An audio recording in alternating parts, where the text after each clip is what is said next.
Time right. ప్రతిదానికి టైమే, ప్రతిదానికి టైం. ఎవరో మెసేజ్ కాదండి అంటే ఎట్లుందంటే ఎవరో మెసేజ్ పెట్టారు. ఇప్పుడు మీరు నంబర్ చెబితే సార్ విజయపాల్ చర్చ చేశాం కదా మనం, ఆయన ఏం మెసేజ్ పెట్టాడంటే మీ డిబేట్ అయిపోయేలోపు ఆయన బెయిల్ వస్తుందని చెప్పి పెట్టాడు. అంటే అట్లా ఉంది ప్రజల్లో, ప్రజల్లో అట్లా ఉంది.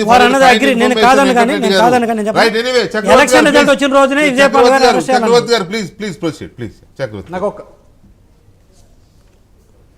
ఒక్క మాట అండి. సో జీవీ రెడ్డి గారు అమెరికా జగన్మోహన్ రెడ్డిని ప్రాసిక్యూట్ చేస్తుందా చేయదా అనేది I think it's less material sir. Correct, మనకు అనవసరం కూడా మేము కోరుకుంటున్నాం. కారణం ఏంటంటే మనకు అనవసరం, మేము కోరుకుంటున్నాం. ఆయన అమెరికా చేస్తుందని మనం చేతులు దులుపుకుంటామా? రెండవది ఇప్పుడు ఇంకో చిన్న ఉదాహరణ ఇస్తాను.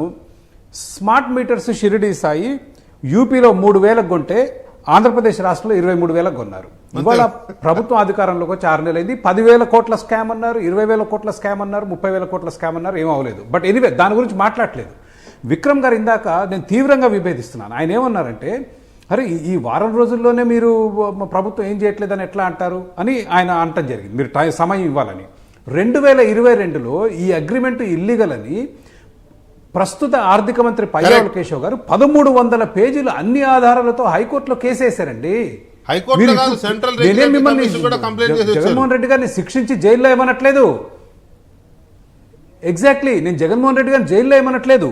కెన్యా క్యాన్సిల్ చేసింది, French total energies on hold పెట్టింది. మీరు కేసు పెట్టడానికి అసలు ఇంత కష్టపడతారేంటి? ఇన్ని ఆధారాలు ఉన్నప్పుడు ఎమ్మటే పెట్టాలి కదా case. Correct correct. And not only that cabinet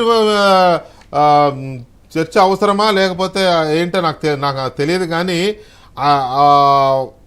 సెకీతో చేసుకున్న ₹2.59 పర్ యూనిట్ చొప్పున చేసుకున్న అగ్రిమెంట్ను కూడా ఎందుకు రద్దు చేయలేకపోయారు? ఇంతవరకు అయితే మనకి పవర్